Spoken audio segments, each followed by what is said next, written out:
Welcome into the Big Little Podcast, everybody. I'm your host, Patrick Previty. That is Andrew Greig. Week 9 is in the books. We're going to be doing winners and losers of the trade deadline, as well as the games that were played. The College Football Playoff Committee releases their first rankings tonight. We'll have that later on. But first, we're going to start with the unfortunate and gruesome injury of Jayden Daniels at the end of that Seahawks game. First thoughts here on that injury, and then maybe potentially like the decision from Dan Quinn to keep him in.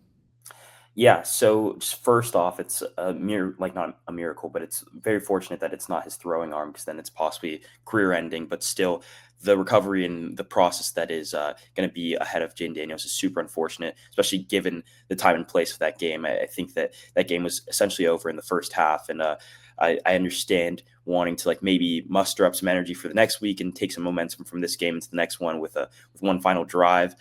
Could be a thought process there, but I think that Dan Quinn is definitely at least a little bit at fault for having your franchise quarterback in the game with such 7 minutes remaining. It's still time on the clock, but it's at that point you're down 31 points. You're not really fighting for anything. It just doesn't really make any sense to have the future of the franchise in at that point. So I think that definitely it's super unfortunate with that. What's happening with Jayden Daniels, or what's going to happen with Jayden Daniels, and it just doesn't make a whole lot of sense from really anybody. What the reason why he was in the game at that point? Yeah, I guess the half glass full viewpoint of this is the fact that it was his non-throwing arm, but that's about the only positive that you could potentially take away from this. This decision to keep him in the game didn't make sense on any front. I will recognize that. Obviously, if he doesn't get hurt, nobody's really talking about that. There might be some people online saying, why was he in at the end of the game? Something could have happened. But I don't think at all that would have been the national conversation, the game, the day after the game or anything like that. So with that being said, you punt the ball in the fourth quarter, or, at the beginning of the fourth quarter, at the 50. You're waving the white flag at that point. You're down 31-7, I believe, or 38-7 actually at that point in the game.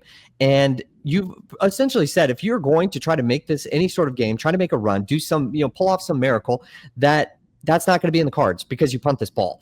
And I know you're about to score and everything like that, but you essentially you need to take out your quarterback after you've waved the white flag and you haven't done everything that you could do to win up to that point. You take out your starter because you know who your starter is, and you got to protect these NFL guys from themselves too at the same point. It doesn't make sense on any front.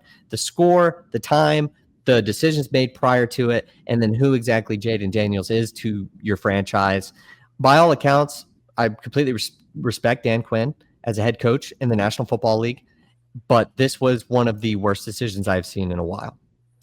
Yeah, and I don't know if a timeline has been set on how long it's going to take for him to come back, but just in general, he's been dealing with injuries this whole season. You know what Marcus Mariota looks like at this point, and it's not to say that he could have predicted the future and would have could have seen this coming at all, but it is one of those things that is just preventable. If there's going to be injury that is going to have quarterback is probably one of the positions that takes the most hits on a game-to-game basis, literally just because of the fact that they consistently have the ball in their hands on every single play, if not close every single play.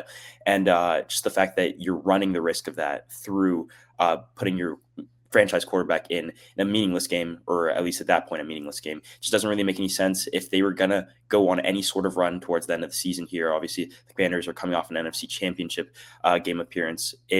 That just went up in smokes. We've seen what Marcus Mariota looks like at this point in the season, and if they wanted to do anything with the rest of the season, it was going to be through Jayden Daniels. And unfortunately, that is not an option anymore. So I think that the main attributing blame is obviously going to be on Dan Quinn, because he makes the decision to let him go back out there.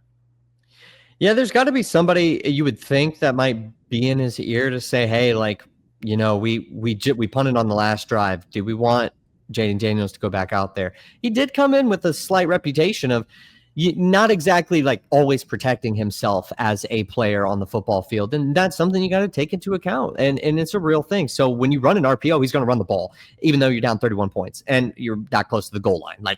I would almost have never, even if I kept him in the game, risked him tucking the ball and running, because as a player, you're thinking you're going to go try to score. And that's just the simple part of it. And I don't blame Jayden Daniels whatsoever. Freak accidents happen. And this was just kind of a really odd kind of play in the way that it happened. Obviously, the injury looked awful, but sometimes that is a part of the game. It's a roll of the dice, but like that's not something you ever want a player to end up putting themselves in.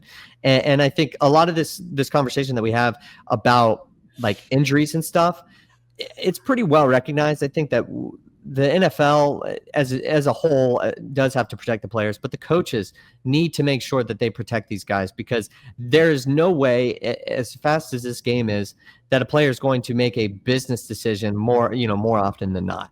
You have to make that business decision for them, and it's definitely equally beneficial for you to take him out of this football game. Nobody would have batted an eye if you took him out late in the fourth quarter in this game. There's absolutely zero consequences, nothing that you have to say to the media afterward, and you would have been A-okay, and you would have moved on for the rest of the year as a playoff hopeful that you were prior to the season starting.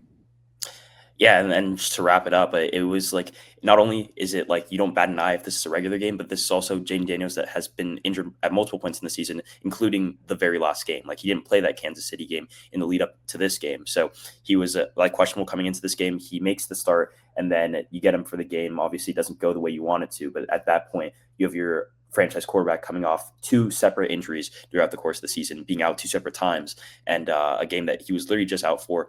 If you kind of forfeit this game and put your backup quarterback in, you at least live to see another day. But now you not only ran the risk of like him like re-injuring what he had before, but now you run the risk of any other possible injuries, and obviously we saw it happen. So just in general, not a very smart decision, and we'll see what the Commanders look like going forward. But there's just no chance they're a playoff team at this point. So especially in the NFC, there's so many teams that are competitive in the NFC. I know there's like 8 teams with at least 5 wins, including the Bears, who are at the very bottom of that list. So the Commanders probably weren't going to make it.